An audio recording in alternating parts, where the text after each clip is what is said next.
লালমনিরহাটে বৈশ্বিক পুষ্টিতে দুধ অপরিহার্য স্লোগান নিয়ে বিশ্ব দুগ্ধ দিবস 2024 উদযাপন উপলক্ষে বর্ণাঢ্য র্যালি, আলোচনা সভা, পুরস্কার বিতরণ ও সাংস্কৃতিক অনুষ্ঠান অনুষ্ঠিত হয়েছে।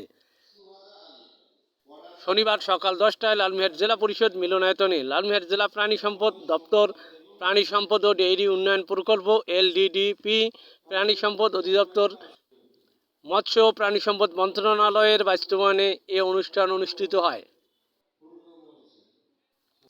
লালমনিরহাট জেলা প্রশাসক মোহাম্মদুল্লাহ এর সভাপতিত্বে প্রধান অতিথি ছিলেন লালমনিরহাট 3 আসনের সংসদ সদস্য অ্যাডভোকেট মোহাম্মদ মতিয়ার রহমান।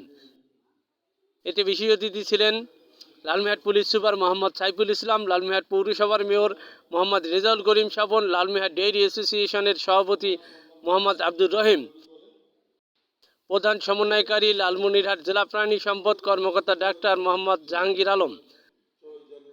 বক্তব্য রাখেন লালমনিরহাট সদর উপজেলা প্রাণী সম্পদ কর্মকর্তা ডাক্তার মোহাম্মদ আব্দুল সামাদ, লালমনিরহাট জেলা training officer doctor Mohammad Mamunur Rashid প্রমুখ। এ সময় লালমনিরহাট জেলা পোল্ট্রি খামার মালিক সমিতির সভাপতি শেখ মোহাম্মদ মঞ্জুরুল আলম, অন্যান্য কর্মকর্তা, কর্মচারী, চিকিৎসক, খামারি সহ অন্যান্য ব্যক্তিবর্গ উপস্থিত ছিলেন। পরে সাংস্কৃতিক অনুষ্ঠান ও পুরস্কার বিতরণ অনুষ্ঠিত হয়। উল্লেখ্য যে দুধ একটি আদর্শ পানীয় ও সুষম খাদ্য। একটি মাত্র পানীয়তে এত ধরনের পুষ্টি উৎপাদন আর কোথাও পাওয়া যায় না। দুধে 6 প্রকার খাদ্য উৎপাদন এবং সব ধরনের অ্যামাইনো অ্যাসিড বিদ্যমান বলেই দুধকে সুষম খাদ্য বা আদর্শ খাদ্য বলা হয়। M R Rashed, Lalmonirhat.